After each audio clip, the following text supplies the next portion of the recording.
Hello साथियों, कैसे हैं आप सभी। मैं हितेश आप सभी का स्वागत करता हूं यूट्यूब चैनल ज्ञान विद्यालय में। आई होप आप सभी अच्छे होंगे और आपकी प्रिपरेशन भी बहुत अच्छी चल रही होगी। तो चलिए अपनी आज की क्लास को स्टार्ट करते हैं और देखते हैं क्या कुछ खास होने वाला है दोस्तों।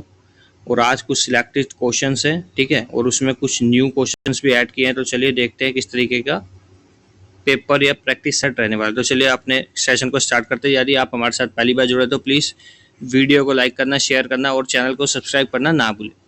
तो चलिए स्टार्ट करते हैं। जैसे कि पहला ही क्वेश्चन है, निम्नलिखित में से कौन अंडमान और निकोबार द्वीप समूह की सबसे ऊंची चोटी है? तो कौन सी है दोस्तों? आपके ऑप्शन है देवमाली, सैंडल, फॉन गिप्पी और कलसूबाई। ठीक है, तो ये option number B Saddle Peak जो है अंडमान निकोबार द्वीप समूह की सबसे ऊंची चोटी है। ठीक है, तो इसकी स्पेलिंग ये होगी सैंडल पीक। ठीक है, तो इतना आप याद रखेंगे। और आपसे पूछ लेगा लक्षद्वीप की सबसे हाईएस्ट चोटी कौन सी है? ठीक है, लक्षद्वीप। ठीक है, तो लक्षद्वीप की कौन सी है? नारचो। ठीक है, तो इतना आप याद रखेंगे। तो option number B will be our right answer. भारतीय संविधान का निम्नलिखित में से कौन सा प्रावधान ब्रिटेन के संविधान से उधार नहीं लिया गया है? तो कौन सा नहीं लिया गया है? ऑप्शन नंबर ए। ठीक है, ऑप्शन नंबर ए जो है वो ब्रिटेन से नहीं लिया गया है और बाकी सब जो है वो ब्रिटेन से लिया गया, जैसे कि लेजिस्लेटिव प्रोसीजर, बाइकैमरलिज्म, ठीक है, जिसे देश वो कहते हैं देवविधानिक, और रूल ऑफ लॉ लिया गया है। ठीक है, और जो फंडामेंटल राइट्स यानी कि मौलिक अधिकार है वो कहाँ से लिए गए हैं? वो यूएसए के कॉन्स्टिट्यूशन से अडॉप्ट किए गए हैं। ठीक है, तो ए हमारा राइट हो जाएगा। ठीक है, ऑप्शन में एरर है। ठीक है, बी नहीं होगा, ऑप्शन नंबर ए। ठीक है, option number A will be our right answer. Megabyte में 1024 डैश होते हैं, यानी कि पूछ रहा है 1024 MB में कितने क्या होता है? गीगाबाइट होता है, किलोबाइट होता है, टेराबाइट होता है या बाइट्स होता है? तो क्या होता है? किलोबाइट। ठीक है, option number B will be our right answer, यानी कि 1 MB के अंदर कितने किलोबाइट होते हैं? 1024 किलोबाइट होते हैं। ठीक है, निम्नलिखित में से कौन सा शेक्सपियर द्वारा लिखित नाटक नहीं है? तो कौन सा नहीं है? Antony and Cleopatra, the comedy of errors, the candlestand, Othello. तो कौन सा नहीं है? ऑप्शन नंबर 3 नहीं है। ठीक है, तो ऑप्शन नंबर सी हमारा राइट हो जाएगा। कौन सा नृत्य महाराष्ट्र की महिलाओं द्वारा किया जाता है? तो महाराष्ट्र की महिलाओं द्वारा कौन सा किया जाता है? आप सभी जानते हैं घूमर कहाँ पे होता है? वो राजस्थान स्टेट में होता है। ठीक है, बिहू कहाँ पे होता है आपका? बिहू असम में होता है। ठीक है, और लावड़ी जो होता है, तो हमारा लावड़ी जो है वो कहाँ पे होता है? वो महाराष्ट्र स्टेट के अंदर होता है, और जो कि बेसिकली महिलाओं द्वारा किया जाता है। ठीक है, तो हमारा राइट आंसर हो जाएगा ऑप्शन नंबर सी लावड़ी। ठीक है, तो इतना आप याद रखेंगे, ऑप्शन नंबर सी हमारा राइट आंसर हो जाएगा।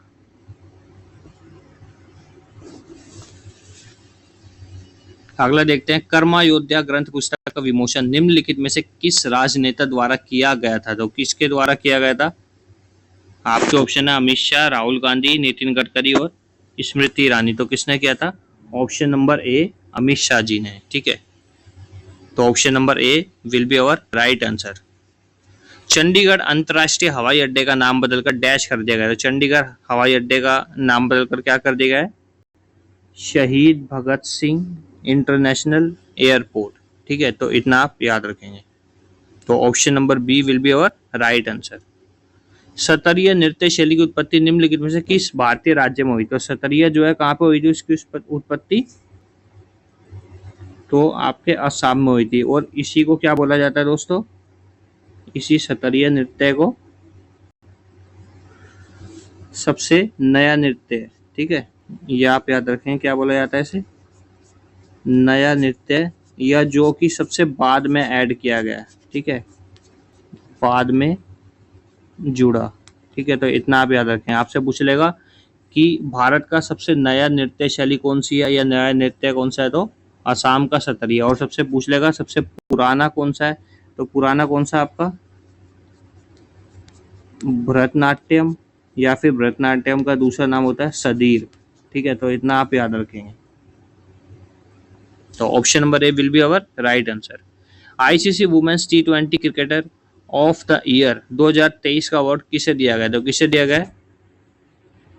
Option number A Hayley Matthews ji को दिया गया है। ठीक है, तो ऑप्शन नंबर ए हो जाएगा आपका राइट आंसर।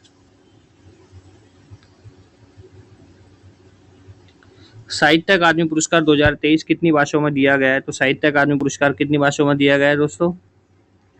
24 भाषाओं में दिया जाता है। और पूछ लेता है साहित्य अकादमी पुरस्कार जो है, ठीक है, इसकी शुरुआत कब हुई थी? तो इसकी शुरुआत कब हुई थी? 1954। ठीक है, तो 1954 में इसकी शुरुआत हुई थी। तो option number D will be our right answer. GI act कब आया था? जीआई एक्ट कब आया था दोस्तों? 1999 में आया था। और ये किस लिए आता है? भौगोलिक संकेत के लिए। ठीक है, किस लिए दिया जाता है? भौगोलिक संकेत। ठीक है, जिसे आप इंग्लिश में क्या बोलते हैं? इसे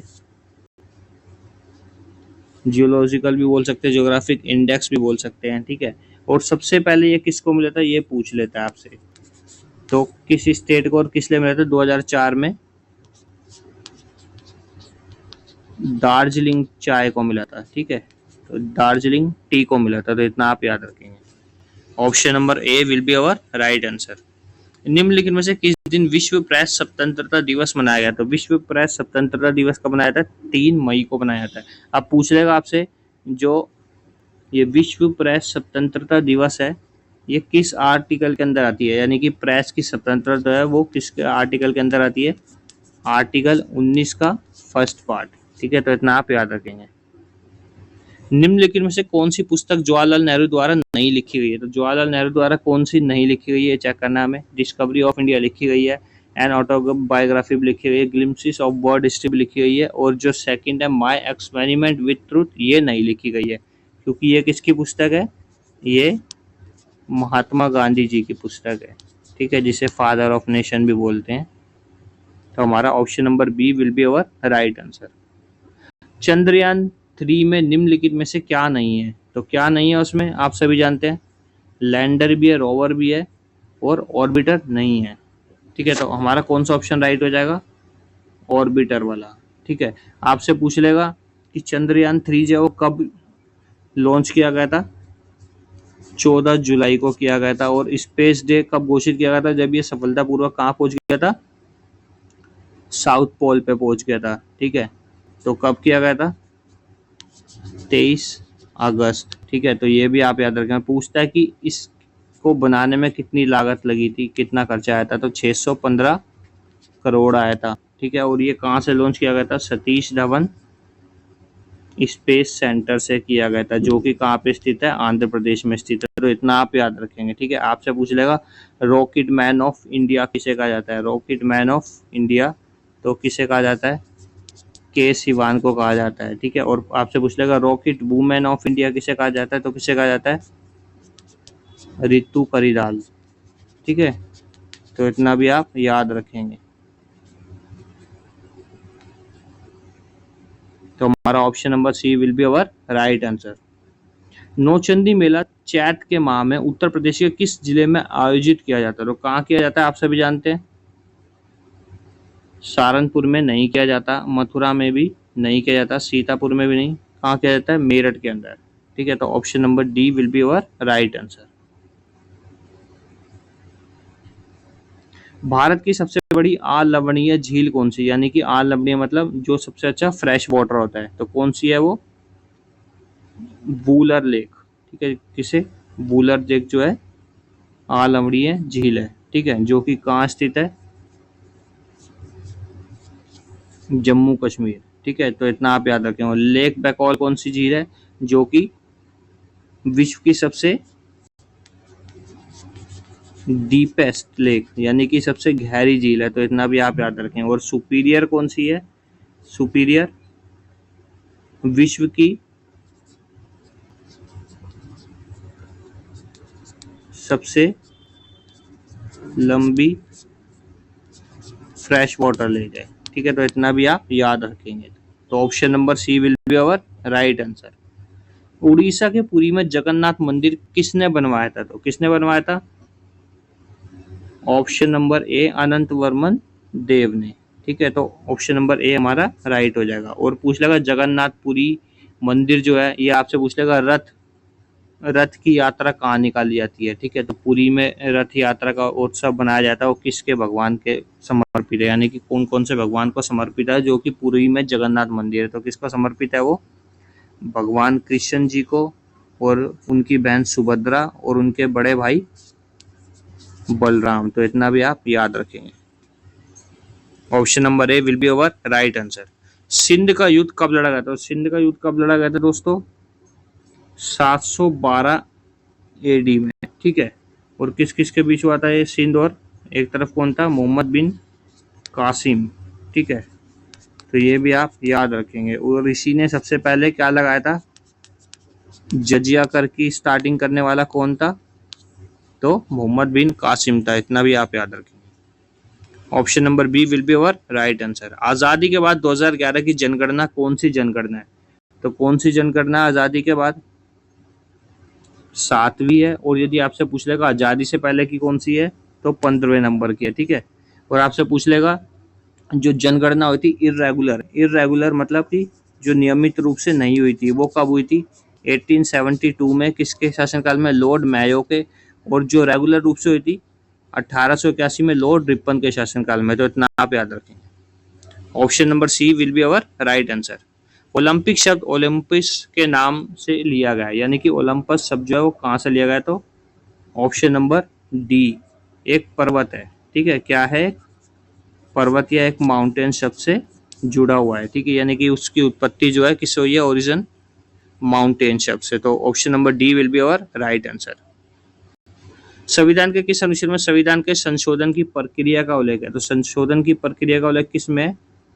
आर्टिकल 368। यदि आपसे पूछ लेगा संविधान के संशोधन का प्रावधान किस पार्ट के अंदर या किस भाग के अंदर है, तो पार्ट 20। तो ये भी आप याद रखेंगे। तो option number C will be our right answer. इसी के साथ हमारा सेशन खत्म होता है दोस्तों। यदि आपको अच्छा लगा तो please like share and subscribe करना ना भूलें, और ज़्यादा से ज़्यादा वीडियो को शेयर करें। Thanks for watching my video.